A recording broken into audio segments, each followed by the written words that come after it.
What's up everybody, there's been a number of community tier lists made for Monster Never Cries since its global release, whether it's on a website or in the Discord, so after almost 3 months of playing, testing what monsters I can, I made one myself. If you are a new player and you're thinking of checking this game out, I have a BlueStacks affiliate link which is in the video description down below, and it will also be in the pinned comment. You can use this to download the game, it's up to you, but it does help support the channel and I appreciate everyone who has used it so far. Now tier lists, I really don't like doing these because it's all subjective, but I understand they are helpful to get a base understanding of what to aim for when starting out. If you have anything to add or what you would change, feel free to leave a comment down below because I do love reading and learning what other players think. As I can say, I do read like 99% of the comments on my videos. I am a small content creation channel, so I don't get that many, but I do try to respond to as many as I can. I am a basic player. There's no theory crafting or hardcore testing done on my part. I simply see what works for me and then I go from there. Timestamps will be available, so let's get it.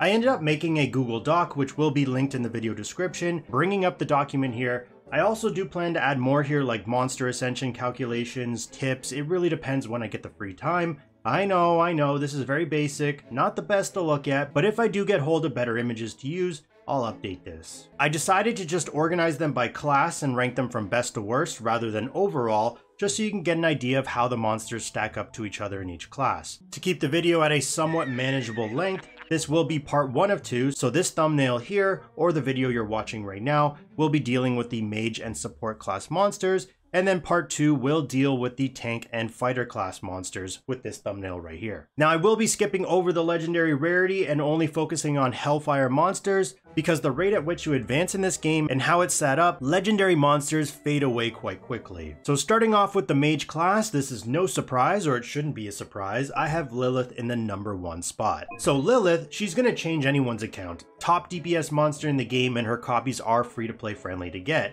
She steals attack on both her ultimate, Crimson Dream, and her third skill, Red Butterfly. It's also to note that the attack stolen is permanent on the third skill while temporary on her ultimate, but it can be increased to 6% once awakened. Why is her ultimate good? Well, PvE when pushing tower, bosses, the enemies will get or be stronger. So stealing their attack will make your Lilith that much stronger. Same goes with PvP, this allows you to beat stronger combat powered opponents. She can definitely wipe out an entire team with one ultimate, and it's not position based, meaning she can be in the back line, front line, to the side. The enemies can be scattered, they can be grouped up, it does not matter. She does damage to all enemies. Other skills to note, we have her second skill, Blood Embrace, deals true damage, so monsters like frontline or tanks who build up resistances like defense, it doesn't matter. She can still pick off a tank of low HP with that true damage, and the fourth skill, Immortal Verse, just continues to get better, so you can see Lilith has the potential of giving 60% increased damage based off the attack percent gained. For her availability, I was actually surprised when I started this game out to realize one of the strongest monsters in the game is available in many different shops.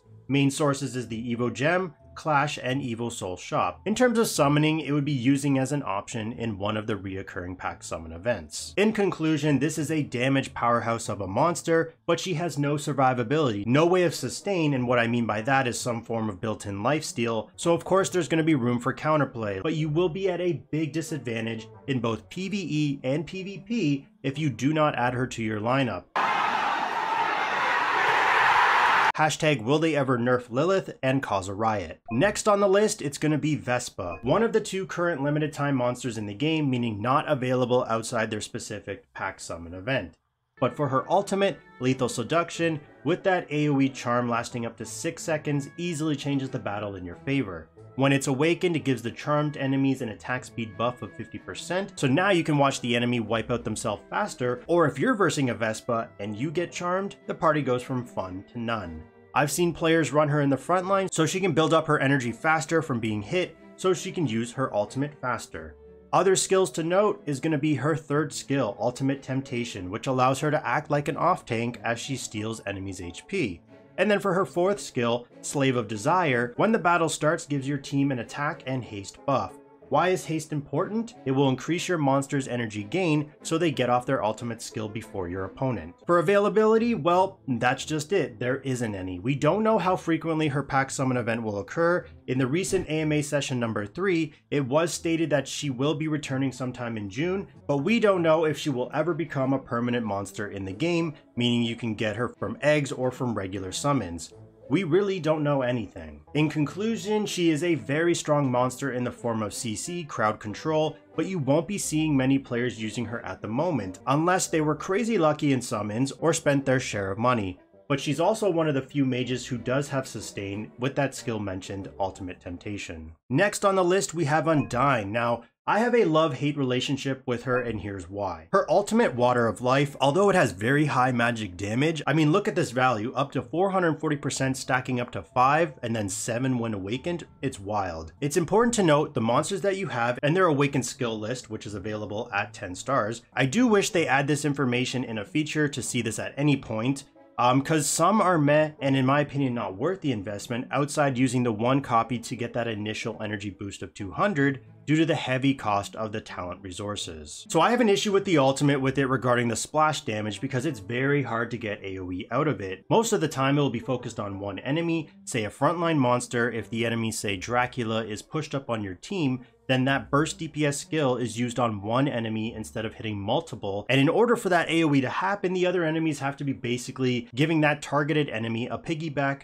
which is just very uncommon. The other skills to note, we have her second skill Bubble, also has energy gain, which is pretty uncommon in this game. As she deals damage, she gains energy. As for skill 3, Pervasive Mist, and skill 4, Water Barrier, these are both damage amplification skills, which makes her do even more damage. For her availability, main sources in terms of a shop hero, she is in the Evo Gem and Craft shop, choosing the custom Hellfire Trio egg. Now the Evo Soul shop, you can choose any monster in the game, but the reason I won't be mentioning this is because you should be only buying Draconic or Abyssal monsters there. Don't waste your Primeval Crystals on regular faction monsters. In terms of summoning, it would be using as an option in one of the reoccurring pack summon events, and as another side note, part of the game's first top-up offer. You get a copy if you top up any amount. In conclusion, I've noticed her ultimate can miss. I'm sure there are other factors that can cause it to miss as well, or wasted on one enemy, which is a massive DPS loss because this is literally where that huge DPS burst comes from. So in short, she is very ultimate reliant. Also no sustain, which is the theme for most ranged monsters in this game, but she is a very solid option to build as she is a high burst DPS mage, and being a regular faction Hellfire, the star up process is less demanding than say Draconic and Abyssal, as long as you're lucky enough to get her monster copies or dupes. Next on the list is going to be Nafisa. Right now I will go as far to say she is an absolute staple in your team if running a DPS heavy lineup, unless you're using Snyder instead. Her ultimate Featherstorm attacks all enemies, so like Lilith, enemy positioning doesn't matter to my knowledge, and then she puts a debuff on them to take increased damage, and she gets a damage immunity buff as well. When awakened, it bumps up the damage and enemy damage taken. The other skill I want to note is her fourth skill, which is going to be Reflection, which is a passive. For every 400 energy gained by allies, gains 45 up to 65 energy. This is why she ults so fast in fights, which also allows for consistent damage, plus consistent debuffs on the enemies for more damage taken. For her availability, her main sources in terms of a shop hero, she is in the Void and Craft shop, choosing the custom Hellfire Trio egg. In terms of summoning like the rest, it would be using as an option in one of the reoccurring pack summon events. In conclusion, she can output high consistent damage herself due to the frequent use of her ultimate in a single battle, but in my opinion you still want to play her as a support DPS to say Lilith or Undine. She offers some CC, and whether it's PvE or PvP, using Nafisa will help increase your damage due to that debuff application of enemies taking increased damage, but once again, she has no sustain. Next on the list is going to be Snyder. I will be referring to Snyder as the Draconic version of Nafisa, but less good and harder to build. Ultimate RNG because of enemy placement, since it targets the most concentrated group of enemies, and I also find it's really slow to build up that energy. Snyder's ultimate Ice and Fire Spit has AoE magic damage, however the range is very tiny, but what's unique about the monster is it has both Fire and Ice Breath. Fire Breath on the ultimate will apply a damage taken debuff, while Ice Breath applies a haste debuff. When awakened, the haste debuff and damage get a decent bump. His second and third skills are based off the type of ball, either fire or ice. Other skills to note, second skill is going to be Bursting Fireball. The Fireball is an AoE damage that applies a dot, damage over time burn lasting 6 seconds. Third skill, Ice Ball, that is AoE damage, plus has a chance to freeze the enemy, making them immobile and unable to regen energy. So although Ice Ball is much lower damage than Fire, that potential freeze CC makes up for it. For his availability, main sources in terms of a shop hero, he is in the Evo Gem and Evo Soul shop. In terms of summoning, it would be using as an option in one of the reoccurring pack summon events. In conclusion, he works more as a support DPS in my opinion, just like Nafisa with his team damage amplification, and also has some CC and no sustain. And his survivability with his 4th skill passive being magic damage immunity, since a lot of the current meta revolves around high DPS mages. Honestly, Snyder is hit or miss, and in my opinion, he needs a buff. And finally on the list, we have Coronis. I feel almost everyone will have her at 9 or 10 stars due to her being part of your beginner week quests. Now she isn't bad, she just loses her appeal in late game. Her ultimate Crow Dance does AoE damage to all enemies and converts damage into HP. The Awaken skill gives her some CC immunity for a couple seconds. Other skill to note, her skill Shadowy Shroud inflicts fear on the enemy with the highest attack, but this brings more frustration. For her availability, main sources in terms of a shop hero, she is in the Evo Gem and Craft shop, choosing the custom Hellfire Trio egg.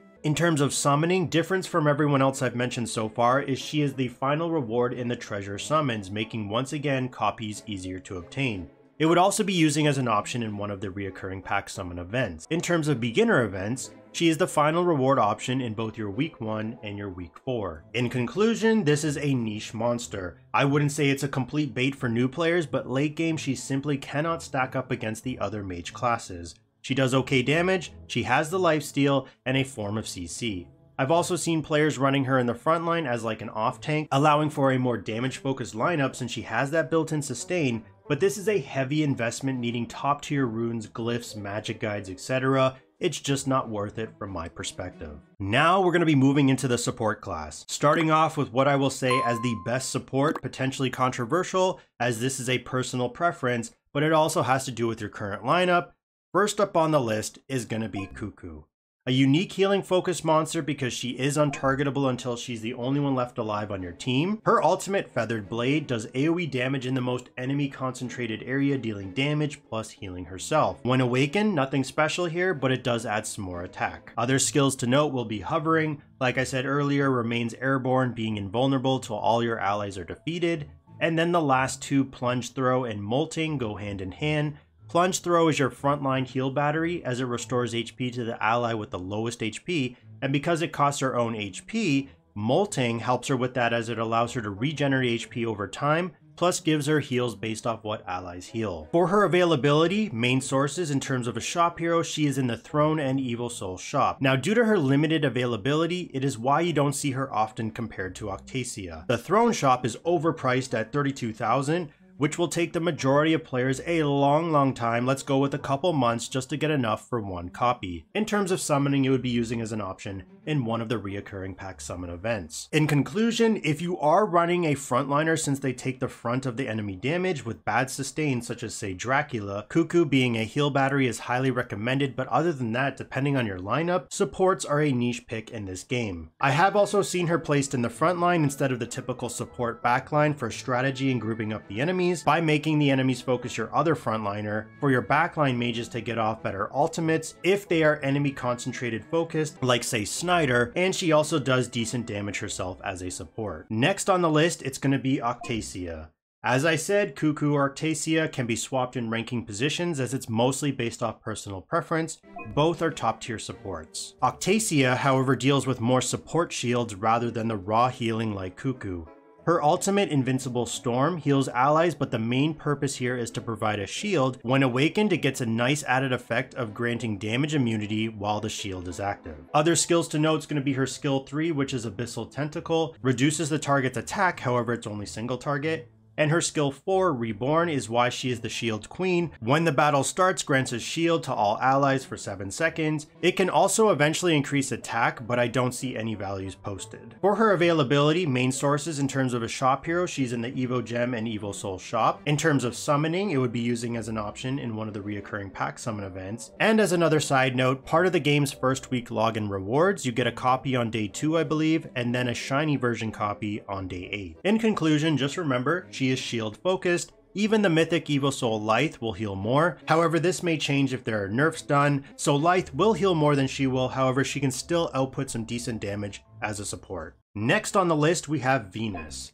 Unfortunately, even though I think Venus is a great support, she isn't an absolute must. Draconic and Abyssal monsters are your late/endgame, and surprisingly, I feel they are actually easier to obtain than Venus due to how bad Hellfire rates are. She also doesn't heal or shield. She is a support CC/damage amplification. Her ultimate Illusionary Blooms summons a Floral Sea with a chance to inflict chaos on enemies. The reason why this ultimate is so good is because enemies with chaos cannot cast active skills, and at level 3, so 10 stars, it additionally seals the target passive skills for 3 seconds. Plus the Floral Sea reduces all enemies' magic damage by up to 30%, which is amazing when there's all those high DPS mages in the game. When awakened, increase the chance to inflict chaos, which is her bread and butter. This is definitely one of the top ultimates in the game because a lot of monsters rely on their ultimate or passives, which makes them the tier ranking they are, such as Avanzo's immunity passive. Other skills to note: basically her entire skill kit revolves around chaos. Second skill, Flying Blossoms. If this hits any enemy in chaos, it increases the chaos duration. Third skill, Serene Grace, I don't know if I'm saying that correctly, targets the enemy with the highest attack to inflict chaos. And finally, her fourth skill, Drifting Fragrance, increases all allies' damage by up to 25% against enemies in chaos, plus targets with chaos cannot gain any shield. For her availability, main sources in terms of a shop hero, she is in the Throne shop, which, like I mentioned with Cuckoo, very unfortunate because unless you're a top PvPer like ranks 1 to 3, your currency will be so slow for this shop, and you wouldn't even want to waste said currency anyways on a non-draconic abyssal monster. She is also in the craft shop, choosing the custom Hellfire Trio egg. In terms of summoning, it would be using as an option in one of the reoccurring pack summon events. In conclusion, although she is a very solid support choice, her whole kit revolves around inflicting chaos, and because her ultimate only has a 40% chance when awakened, the only other skill to inflict chaos is Serene Grace, but this is just for the enemy with the highest attack. So if you're on that unlucky side of RNG, not getting the chaos debuff on multiple enemies basically ruins everything. Next on the list, we have Medusa. I've seen some discussion regarding how her kit works because let's face it, the game suffers from translation issues, but her kit revolves around movement speed and not attack speed. She is probably one of the lesser seen monsters on this tier list, and is probably due to the reason just mentioned. Like Venus, she doesn't heal or shield. All she has is CC, and it's unfortunately not even good. Her ultimate, Eyes of Petrification, deals some damage and reduces all enemies in sight movement speed. In sight is the key phrase here because based off the direction she's facing, you could hit one enemy, you could hit a few enemies, etc. When awakened, increases the number of movement speed reduced. Other skills to note: so like I said, her kit is based around reducing the enemy's movement speed. Skill 2, Serpent's Pupil, deals damage, and if the enemies are slowed, meaning affected by that movement speed, Medusa will petrify, which is a stun. These stun targets take increased physical damage. Then for skill 3, Eternal Loyalty, summons 2 stone guards around a target that deal damage and disarms the surrounding enemies. Disarmed enemies cannot launch basic attacks. And finally for skill 4, Entwined Body, reduces the enemy's movement speed at the start of the battle. For her availability, main sources in terms of a shop hero, she is in the Evo Gem and Craft shop, choosing the custom Hellfire Trio egg. In terms of summoning, it would be using as an option in one of the reoccurring pack summon events. In conclusion, honestly, she isn't very good when her main use is for CC, and the CC she brings to the table is average at best. She is fine to use early mid game, but because of the low Hellfire monster drop rates, unless the game is just giving you copies, I wouldn't recommend going out of your way to build her. If her skill kit was changed from movement speed to attack speed, I could definitely see her being a more viable support option, as then she could fit into more setups. And finally we have Owl. So this is, what can I say about Owl? Don't waste nothing on her. She really is only good for early game, and because she's a Hellfire monster, which is wild to me, it's not like you're going to be getting consistent copies of her anyways. One of the biggest issues to me is she is a frontline support, meaning she needs the survivability that a fighter or tank has, plus heavy investment into if you plan to take her beyond mid and into late game. Otherwise, she's a paperweight. Her ultimate Eternal Lamp deals AoE damage to the area with the most enemies and provides a shield for eventually 3 allied monsters with the lowest HP. When awakened, it increases the shield size and a bump in damage. Other skills to note, we have skill 2 Eternal Flame, provides an attack debuff, and skill 4 Lamp's Blessing. When Owl drops to 50% HP for the first time, she will restore HP and gain damage immunity. Upon finishing, which is usually never the case, she always dies for me, she will also give a heal to allies. For her availability, main sources in terms of a shop hero, she is in the Evo Gem and Craft Shop, choosing the custom Hellfire Trio egg. In terms of summoning, like everyone else, it would be using as an option in one of the reoccurring pack summon events. In conclusion, the problem is she's an okay support, and because frontliner, an okay off tank. Why pain yourself into dumping resources into the monster, a Hellfire monster on top of that, when you can get much better monsters to do each of these roles better? I'd much rather just use a legendary support until I slowly build up to a top tier one. For support shields, you could just go with Octasia. You get free copies of her and she's useful at all stages of the game. For an off tank, just literally use anything else. So that's it for my part 1 of 2 in the tier list series. Part 2 will deal with the tank and fighter class monsters. Should be up eventually, but in the meantime, you can always check back every now and then on my Google document for things added. Let me know down in the comments what you think. Would you rate the monsters differently? And if you want to add on to anything mentioned, you can do so as well. As always, thanks for watching, and stay tuned for the next one.